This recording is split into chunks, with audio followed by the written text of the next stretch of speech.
Bienvenidos a este Deep Dive. Hoy vamos a ver la gran paradoja de Bolivia con el litio. Tienen los mayores recursos del mundo, más de 21 millones de toneladas identificadas. Una barbaridad, sí. Pero después de 17 años y 1.000 millones de dólares invertidos, pues la producción es casi nula. Sigue siendo como una lejana promesa. Exacto. Y todo esto con una crisis económica encima bastante gorda por la caída del gas y la falta de divisas. Una presión tremenda para el gobierno. Claro, necesitan dinero ya. Y esa urgencia les ha llevado a firmar acuerdos, muy polémicos con empresas estatales de China y Rusia. Quieren acelerar con la extracción directa de litio, la EDL. Pero esto no es fácil, ¿no? No, porque hay lío político interno, elecciones a la vista en 2025. Y una oposición social y ambiental muy fuerte. De hecho, han conseguido parar los proyectos en los tribunales. Vale, pues nuestra misión hoy es intentar entender por qué ese oro blanco sigue ahí, sin explotarse de verdad. ¿Y qué factores van a decidir si es un motor de desarrollo o, pues otro botín político? Eso es. Empecemos por lo técnico. ¿Por qué es tan difícil sacar el litio de Uyuni? A ver, aquí la clave es diferenciar recursos de reservas. Bolivia tiene recursos, un potencial geológico bestial. Pero reservas, o sea, lo que hoy por hoy es viable sacar y vender, de eso no hay tanto probado. Ah, vale. El salar de Uyuni es único, y no para bien en este caso. Llueve más que en otros salares como Atacama, la evaporación es más lenta. Y sobre todo, tiene muchísimo magnesio, muchísimo. ¿Cuánto es muchísimo? Pues mira, la proporción magnesio-litio puede ser de 25:1. 25. En Atacama es 6:1. Uf, qué diferencia. Claro, eso complica la separación una barbaridad. La hace mucho más cara. Entendido. Por eso las piscinas de evaporación de toda la vida no funcionaron bien allí. Los números son claros, ¿eh? Más de 585 millones gastados entre 2008 y 2021. Sí. Para exportar solo 41 millones. Vamos, que no sale a cuenta. Nada. Y ahora, pues, la gran apuesta es la EDL. Que suena muy bien, ¿no? Extracción directa. Suena bien, pero es una apuesta de alto riesgo. Promete ser más rápida, más eficiente, vale. Pero que funcione a escala industrial justo en Uyuni con esa química tan complicada y ese clima. Eso está por ver. O sea que es tecnología experimental para esas condiciones. Básicamente sí. Le están pasando el riesgo tecnológico a las empresas extranjeras. A los chinos de CBC y a los rusos de Uranium One Group. Hablemos de esos acuerdos. El consorcio chino, CBC, creo que eran unos 1.030 millones de dólares para 35.000 toneladas al año. Eso es. Escalizando esto, los califican de nefastos. ¿Por qué? ¿Qué es lo que critican? Pues, sobre todo, la falta total de transparencia. No se sabe bien qué se ha firmado. Luego, las condiciones financieras, que parece que Bolivia asume bastante riesgo de la inversión. Y los costes, ¿Qué pasa con los costes? que son altos y poco claros.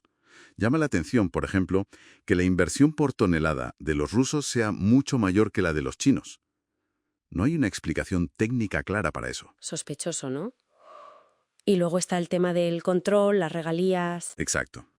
Dudas sobre quién controlará la venta, qué pasa con otros minerales valiosos que hay allí, como el potasio, y las regalías fijadas en un 3%, que comparado con otros países es bajo, y parece difícil de renegociar.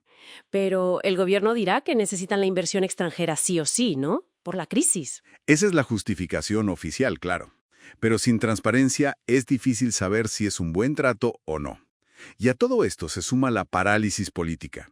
El bloqueo en el Parlamento por la división dentro del MAS, el partido de gobierno, y la oposición. Y lo que decías antes, la suspensión judicial, eso es clave. Fundamental.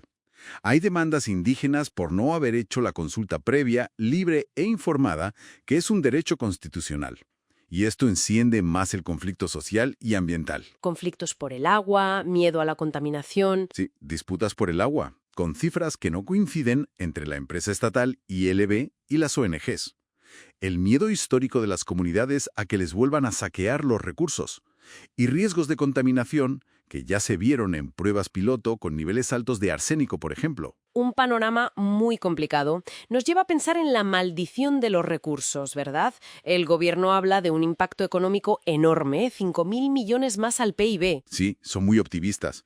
Pero otros análisis, como los del FMI, son bastante más prudentes.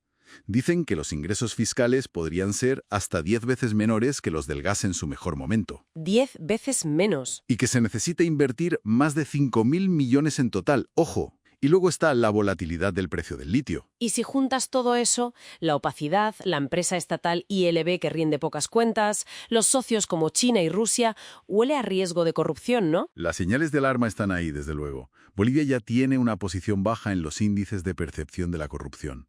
Y además, llega tarde a este mercado. Australia, Chile, China, ya dominan.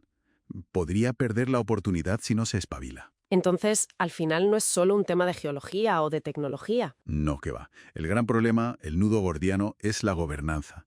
La falta de transparencia, el conflicto político y social crónico, la ausencia de consulta real. Y con las elecciones de 2025 a la vuelta de la esquina, el futuro es una incógnita. Si sigue Arce, si vuelve Morales con una línea más dura, si gana la oposición y se abre más a Occidente. Cada escenario es un mundo y trae su propia inestabilidad. Así que, para terminar, la gran pregunta no es cuánto litio hay bajo el salar. Exacto. La pregunta clave es si Bolivia será capaz de construir la confianza, las instituciones, la transparencia, para que esto sea una oportunidad para todos. O si, bueno, volveremos a ver la misma historia de siempre: extracción, conflicto y promesas rotas.